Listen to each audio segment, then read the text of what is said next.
Hi everyone, it's Faron here. It's review day again. I want to get back into swinging things the way my channel first started out, when I used to produce 1 or 2 videos a week. So I want to keep that as a habit. You know, I want to get back to that. So today I got another kit review, and it's for the new Revell Ju88 A-4. Came in the post this morning, which I ordered off eBay, priced at $24.99. Recommended retail is $29.99. With this model kit, it's not a Revell new release. It's actually, in fact, an ICM kit, which has been reboxed by Revell with their instructions and their decal sheet. So, but bear with me on this. It is actually a very nice kit. I've already had a look. We got our do's and don'ts and how-tos, our little legend on how to do things with the model kit. And then we've got our color callouts, which are Revell only.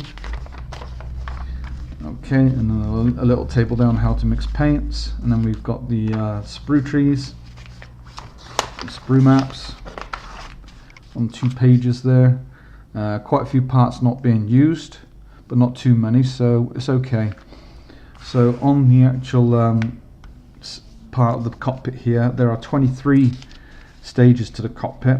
Okay, and very easy to follow instructions, as you can see, where we got the construction side panels being assembled and attached to one side of the fuselage, and then the other smaller details get added, the chair, a bulkhead at the back there with the radio equipment on, and so on. So we've got lots of detail going into a relatively small scale. And again, this is more cockpit, oh god, I lost my words. This is more, actually, this is the rest of the construction of the cockpit, and then we're on to the what looks like the rear stabilizers. Yes, and then we've got the rudder, wings, and then we've got the attachment there, as you can see, of the wings to the fuselage. Flaps, assembly of the flaps, and then we've got the gondola underneath. And the undercarriage looks very sturdy compared to the 132 version from the Revell kit. I find that the plastic in that kit was extremely brittle. I had to throw mine away because it kind of met its maker, so to speak, which is a shame. But anyway, you get full engines with this as well, and you get 2, which I think is nice, and you get a nice little compartment on the side, which one of the panels actually comes off to display the engine. So that's a really nice touch, and very nice detail as well. And again, over here, more work on the engines, and then we're going on to the clear parts, as you can see here and here. Sorry, here and here. There's the propellers, underside glass, which is, in all fairness, is really looking really nice.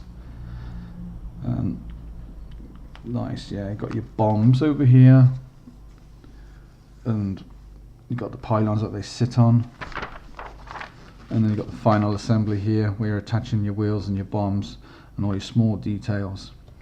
So all in all, looks very good, fairly easy to follow. I would say this is a kit for a beginner.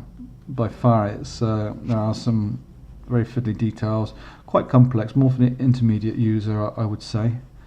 Color callouts, as you can see over here, are your RLM 70 and RLM 71, and RLM 65, RLM 04, and RLM 24. So that's the only RLM color I don't have, which is the blue, but I'm sure I can find a blue somewhere. I've got loads of blue paint. But anyway, here we go. So some very interesting markings here with the number 51, and then we've got, like, on the spinners here, we've got like this yellow stripe with the blue. It looks very interesting. And then the other side is the underside of the cockpit, as you can see there, and we've got of the cockpit of the aircraft. So you can see we've got like on the other side here, I forgot to mention, we've got full stencil work, which you didn't get that with the 132 version of the Revell kit. Well, at least I didn't with mine anyway. And again, you got all the stencils underneath for the underside of the aircraft, around the engines, around the sides of the cockpit. But this is looking really nice. It really is a very nice looking model. and again a different colour call out, well, same colour call out here but different markings. You've got like a large badge there with a flower on the side. I don't know what flower that is, maybe it's an Edelweiss, I do not know, but looks very attractive. And again, full stencil work, green on the actual nose spinners, and again on the underside we've got ID numbers, if that's what they call them, ID letters. We've got the German crosses, the Balkan Cruise, and that's it on the instructions. I think they're very easy to follow, and that they would basically come together I think this kit will come together very well.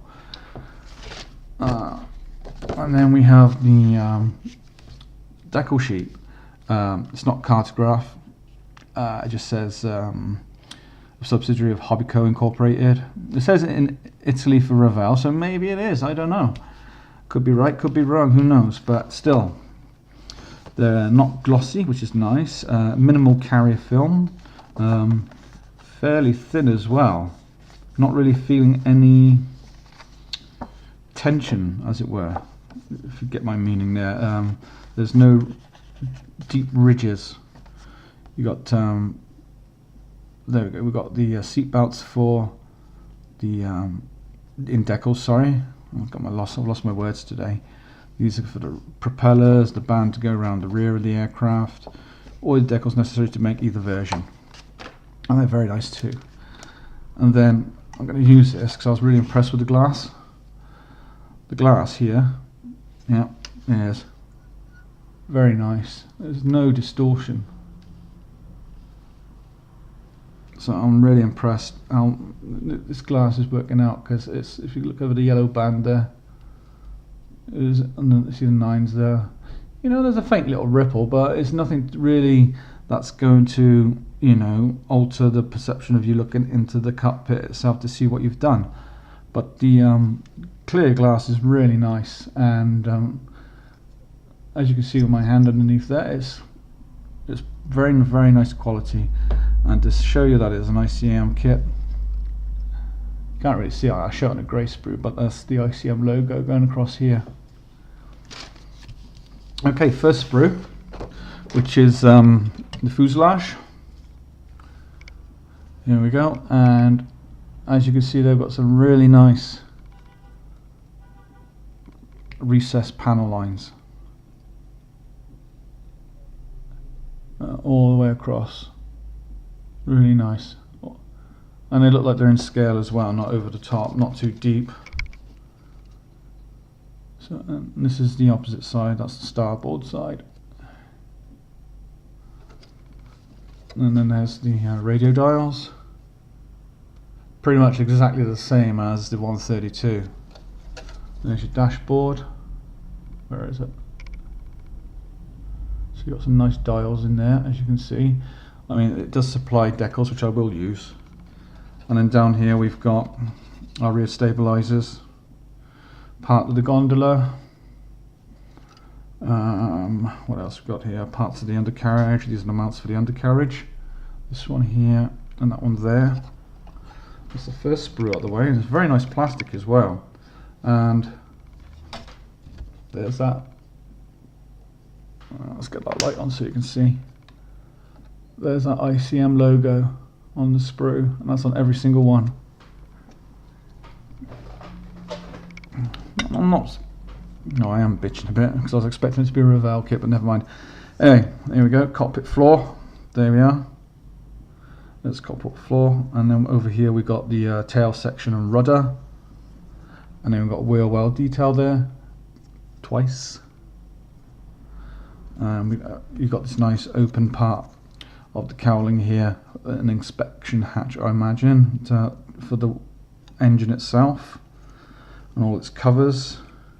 Great detail on the wheels, look almost as good as resin. Some really nice detail on there. There you go, very, very pretty indeed. And a one piece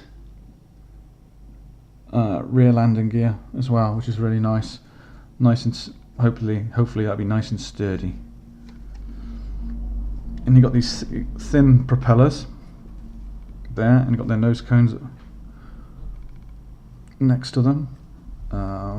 Side wall panels there for the cockpit, and again you've got attachments there for detail parts. And then on here we have our landing gear and flaps for the wings, and lots of detail parts for the cockpit. Lots of piping, equipment boxes, electronics, frames over here for the actual seats. And there's our seats, and there's headrest there, ailerons, nice solid one-piece landing gears. None of this two-half stuff. So that's nice and solid. That's a good play by ICM. And again, ICM. And here is another sprue with different cowlings, different propellers, different tail rotor, rudder, and no, it's a plane and rudder, yeah, whatever. Yeah, so you got a different set, nicely detailed again. Inspection hatches open. Part for the back of the fuselage. This time you get the chunky propeller, and not so much of the thin, skinny ones. So you got the thicker paddle there. Yep, this is really cool. It's nice. You know, I'm not gonna slate it, but when I heard this first coming out, I thought, wow, brilliant, a new Ju88 by Revell, fantastic, a new tooling, but happens just to be a reboxing, which is a bit of a letdown, but nonetheless, it's going to be a nice kit. Machine guns, if I can get them in closer. There you go, very nice detail on the machine guns. Very nice, in fact. You've got two more down here. They are really good. I think these are parts for the gondola, end of the gondola, and these are covers for the exhausts. I don't think these parts are actually included with this variance that we got. Got the pair of wings. Nice details on the top there. I don't know if these are fuel hatch or for hydraulics or whatever, I really don't know, but the detail is really nice. Got the underside here. Some really nice details there.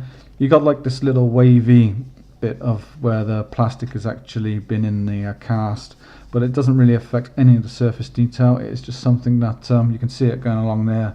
It's not distortion, it's just different color of the plastic, and it's going to be, you're not going to see it because you're going to paint it. Some really nice little details on here. It's got some raised details there on each wing. It's really nice plastic. No ejection pin marks on these sides. Right, I'm only going to show you one of these sprues because it's a duplicate. It has two, and this is for the engines. Nice detail there on the engines, and we've got the pylons there, look, to mount the bombs. And on the bombs, you've got some really nice raised rivet detail. There we go. Very pleased with this. And there's your mounts for the engines, just by there. And again, nice detail either side. And there's your exhaust stacks. Probably hollow those out to give them a little bit more realism because it's 148. Let's see if I can. There, you can see there. You know, they're all like one solid piece. So just a small 1/2 mil drill bit in there just to start the work, and that should be all right. But top of the engine, lots of small parts, pipe in, all to go over the engine. Okay, really nice detail. I think ICM and Revell, maybe they're doing a partnership thing, but it's a good thing. I wouldn't say it's a bad thing. Like, we've got more guns here. Again, really nice details, and all their magazine clips there, look, and more detailed parts for the undercarriage there and there. Very nice, cool. Look forward to building this, but it's not going to be for a while. As I said before, it's a rebox by Revell from an ICM kit.